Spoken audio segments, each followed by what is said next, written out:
पुण्यामधल्या car अपघात प्रकरणानंतर गृहमंत्री देवेंद्र फडणवीस आता ॲक्शन मोडमध्ये आलेले आहेत आणि त्यांनी अचानक पुणे पोलीस आयुक्तालयामध्ये दाखल होऊन आयुक्त अमितेश कुमार तसंच वरिष्ठ अधिकाऱ्यांसोबत बैठक घेतली। आरोपीवर संज्ञान समजून कारवाई करण्यात येईल आणि त्यासाठी पोलिसांनी बाल न्याय मंडळाकडे अर्ज केल्याचं फडणवीसांनी सांगितलं। जिथे पब आणि बार जास्त प्रमाणामध्ये आहेत त्या ठिकाणी नाकाबंदी करण्यात येणार आहे। तसंच पब आणि बार नियमांचं पालन करतात की नाही याचीही तपासणी केली जाणार आहे। तसंच जिथे नियमांचं पालन करण्यामध्ये येणार नाही तिथं बार आणि हे पब बंद करण्याची कारवाई करण्याचे आदेश गृहमंत्री फडणवीस यांनी दिले। पुणे कार अपघात प्रकरणातल्या अल्पवयीन आरोपीला पोलीस स्टेशनमध्ये पिझ्झा आणि बर्गर खायला दिल्याचा आरोप करण्यात येतो। तेव्हा आरोपी पोलीस स्टेशनला जितका वेळ होता त्या वेळेतल्या सर्व सीसीटीव्ही तपासण्याचे आदेशही फडणवीसांनी दिलेत। जर असा प्रकार घडलेला असेल तर संबंधित पोलिसांना बरखास्त करू असा इशारा फडणवीसांनी दिला आहे। पुणे अपघात प्रकरणामध्ये बांधकाम व्यावसायिक विशाल अग्रवालवर सदोष मनुष्यवधाचा गुन्हा दाखल करा तसंच विनापरवानगी पोर्शे वाहन वितरित करणाऱ्या वितरकावर कडक कारवाई करावी अशी मागणी विधान परिषदेचे विरोधी पक्षनेते अंबादास दानवे यांनी मुख्यमंत्र्यांकडे पत्राद्वारे केली आहे।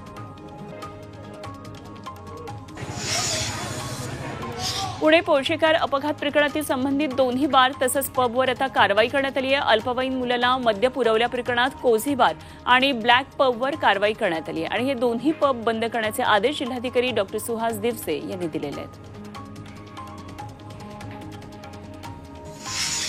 पुण्यामधल्या अपघात प्रकरणातल्या मृतांच्या पार्थिवावर शोकाकुल वातावरणामध्ये अंत्यसंस्कार करण्यात आले। अश्विनी कोस्टा आणि अनिश अवधिया यांचा पुण्यामधल्या अपघातात दुर्दैवी मृत्यू झाला। दोघांचे मृतदेह त्यांच्या कुटुंबियांकडे सोमवारी रात्री उशिरा सोपवण्यात आले। राहुल गांधींनी पुण्यामधल्या या अपघात प्रकरणामध्ये तीव्र प्रतिक्रिया दिली आहे। सामान्य चालकानं उडवलं तर 10 वर्षांची शिक्षा दिली जाते, मात्र श्रीमंत घरातील मुलगा जबाबदार असेल तर त्याला निबंध लेखन सांगितलं जातं अशा शब्दांमध्ये राहुल गांधींनी व्हिडिओद्वारे सडकून टीका केली आहे।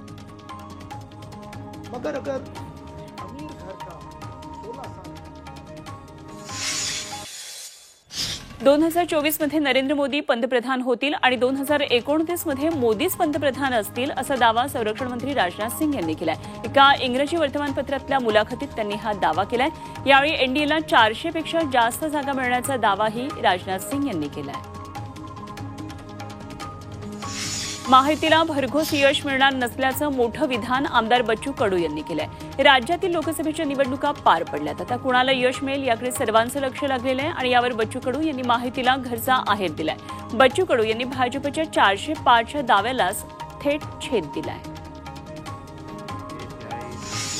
भाजप आमदार नितेश राणेंनी उद्धव ठाकरेंवर गंभीर आरोप केलेत। उद्धव ठाकरे कुटुंबासह लंडनमध्ये पळण्याच्या तयारीत आहेत आणि त्यामुळे त्यांचा पासपोर्ट जप्त करून त्यांच्या नावे लुकआउट नोटीस जारी करा अशी मागणी नितेश राणे यांनी केली आहे।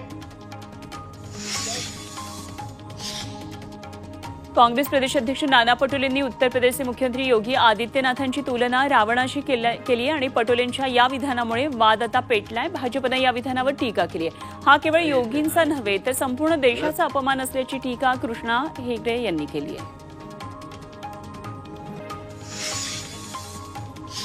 शिरूर लोकसभा मतदारसंघामध्ये अमोल कोल्हे आणि आढळराव पाटलांच्या विजयाचे बॅनर्स सध्या चर्चेचा विषय ठरलेत।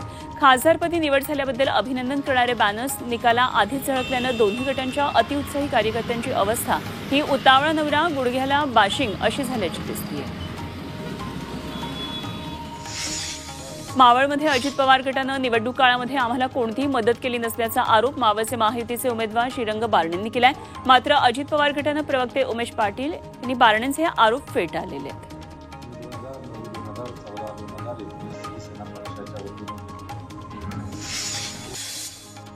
येत्या शुक्रवारी पुणे शहराचा पाणीपुरवठा बंद राहणार आहे। जलवाहिनीची देखभाल दुरुस्ती तसंच विद्युत विषयक कामांसाठी पाणीपुरवठा बंद ठेवण्यात येणार आहे। शनिवारी सकाळी उशिरा कमी दाबानं पाणीपुरवठा केला जाणार आहे, त्यामुळे पुणेकरांनी पाणी आता जपून वापरावं असं आवाहन महापालिकेकडून करण्यात आलं आहे। मावळ तालुक्यातली 40 गावं आणि पिंपरी चिंचवडला पाणीपुरवठा करणाऱ्या पवना धरणामध्ये 26.96% पाणीसाठा शिल्लक राहिलाय। जर वेळेत पाऊस पडला नाही तर पाणी टंचाईला सामोरं जावं लागणार आहे। पाणी जपून वापरण्याचं आवाहन पवना पाटबंधारे खात्यानं पिंपरी चिंचवड आणि मावळकरांना केलंय। सोलापूर जिल्ह्यामध्ये पाणी टंचाईची दाहकता दिवसेंदिवस वाढत चालली आहे। जिल्ह्यातल्या जवळपास 4 लाख लोकांची तहान 200 टँकर्सद्वारे भागवली जाते आणि जिल्ह्यातल्या अनेक विहिरी सध्या कोरड्या ठाक पडलेल्या आहेत।